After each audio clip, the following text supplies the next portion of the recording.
او د مور او پلار ازار د دې مثال د بم والدي الله ته موږ تاسو وساتي. دا الله نبی فرمایي وي درې قسمه خیریه او دعا نه رد کیږي.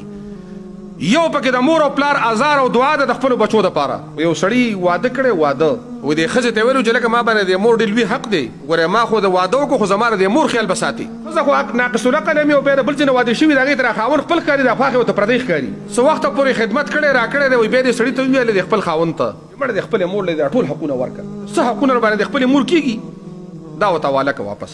وایي د زوی د مور ته وایي چې یاره ما ورته به حساب وکړو چې ستا په ما باندې څومره حقونه دي چې دا راته ټول یې په یو ځل درکړمه چې ستا د حقونه پوره شي. وایي هغه مور یې ورته وویل چې صاحبه زما او ستا خو ډېر لوی داستان تېر شوی دی، زما او ستا حساب دروند دی، وبکو حساب چېرته که الله ژوند راکړو. وایي چې دی کله د شپې وده شه داسې رجمې شپه وه لکه دا اوس چې راپومه روانه ده. وایي دی مور یې لوټه اوبه راواغستې او د هلک ته پرې کټ کې ور واچولې. وایي د چغې سورې جوړې کړلې او چې یخني ده او خوب دې ختم کړو دا دې وکړو دا بنګار یې کوته. وایي د مور ورته وویل چې بدبخته تا ته خو ما پاکې اوبه په تولې کې در واچولې، څو میاشتې تا ما ته روزانه متیازې کړي دي او ما ته پاک کړی بیا مې ښکل کړی بیا مې سملولی چې د زوی مې یخني وشوه. ته زما دا یو شپه دا اوبه نشي برداشت کولی. نو د مور او پلار سره حساب نه کېږي. د مور او پلار په ژوند کې هم حقوق دي او د ژوند نه وروسته هم حقوق دي. او د مور او پلار ازار د دې مثال د بم والدي الله ته موږ تاسو وساتي. د الله نبی فرمایي وایي درې قسمه خیریه او دعا نه رد کېږي.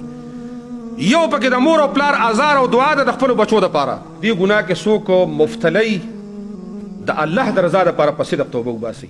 ګنې شرک خطرناکه ګناه د شرک. د الله نبی فرمایي اکبر الکبایر په غټو کې غټ ګناه څه ده؟ وایي شرک دی. او دویم یې وفرمیل وحقوق الوالدین د مور او پلار نافرماني ده. او د الله نبی وفرمیل ویل د رب رضا دا د پلار په رضا کې ده او د الله غوسه کېدل دا د مور او پلار په غوسه کېدلو کې دي. او دا هم ګوره یاد ساتئ که په دې ګناه کې مبتلا نو محمد رسول الله صلی الله علیه وسلم فرمایي وایي نه دې مونځ قبلیږي، نه دې زکات قبلیږي، نه دې حج قبلیږي، نه دې صدقه قبلیږي، نه دې فرض قبلیږي او نه دې نفل قبلیږي. نو الله دې موږ تاسو دې فتنې نه وساتي.